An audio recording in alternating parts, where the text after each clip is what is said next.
Hi guys, it's Erin from Royal Blue. I wanted to start doing a series of videos showing you how I make my printables, just in case you're curious or if you want to try making your own. I just thought I'd share some of the little tips and things I picked up along the way. Now, before I start, just a few warnings. First of all, I am not a professional. I am very laid back and I don't care that if this is perfect or not. This is just going to be me talking and showing you what I do. So just be warned, my kids might pop in and out, and as you can see, the cats are behind me already trying to make their debut. Just that's how it's going to roll here. So to start off today, I thought I'd show you the programs I use and the websites I get my clip art from, stuff like that. So what I have up right now is it's actually OpenOffice. There's also LibreOffice. That's Libre, like book in French, LibreOffice. LibreOffice is the newer version, and it's the one that's being updated. OpenOffice is the older version. They're both open source software, and they're great, really. But if you can, go with LibreOffice. I've had trouble downloading it to new computers, so that's the only reason I would say you might need OpenOffice. And that's why I'm on OpenOffice right now. So this is actually a dragon pack I'm working on, which if you've seen any of my other videos, it might look familiar. It's just a top pack. I wanted to point out the first page, which is the terms of use.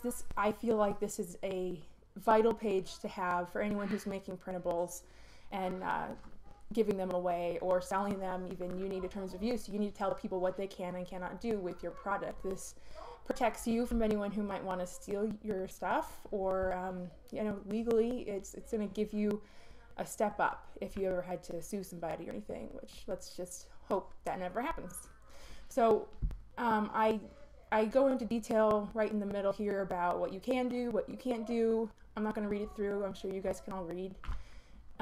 If you want to take my terms of use, you can. They are up for grabs. I don't claim any rights to them.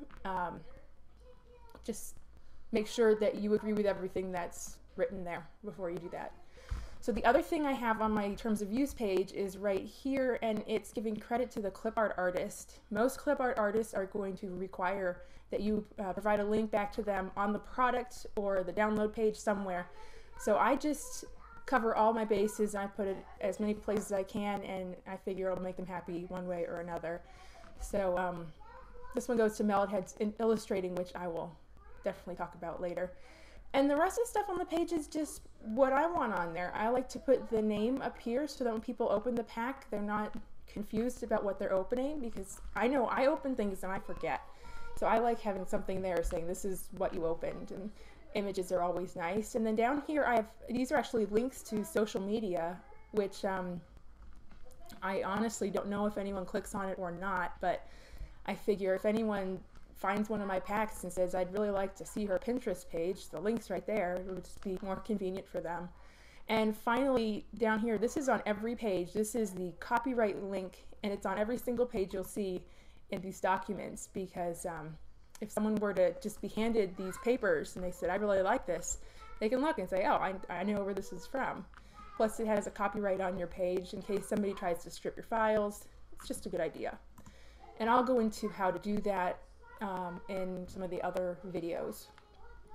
So you can do this work in Microsoft. I never have. I found LibreOffice much better than Microsoft Office, but if you have Microsoft, I'm sure you can figure out how to do it. I can't imagine it's that different.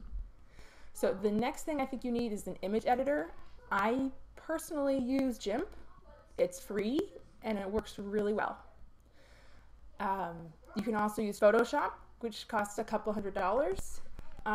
And honestly, it doesn't work better enough to make it worth the money.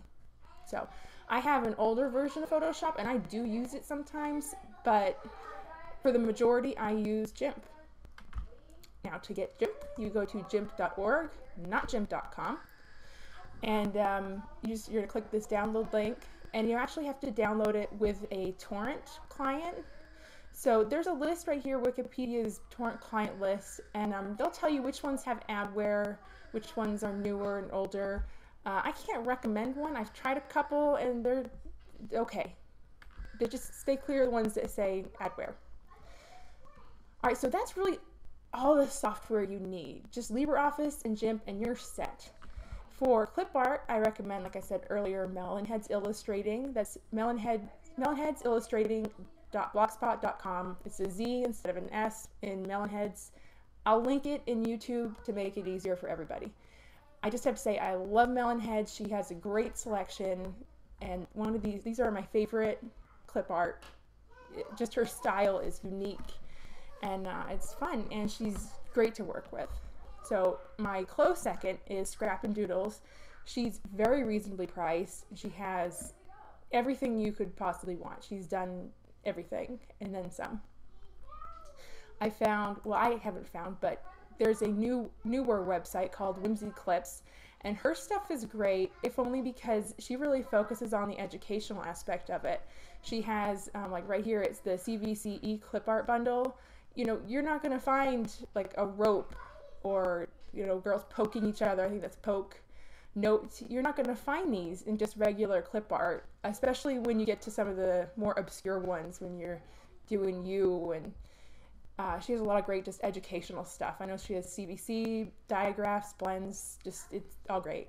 She also has a free website called mycutegraphics.com where you can get all kinds of clip art for free. They're not the same quality, but if you just need a pencil or an airplane, you can come here, get one airplane, and not have to buy a whole set.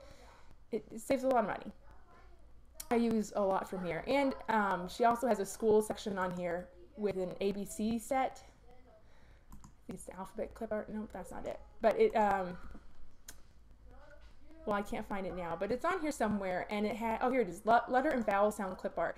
It has multiple images for each letter, which is great when you're trying to do ABC work for preschoolers.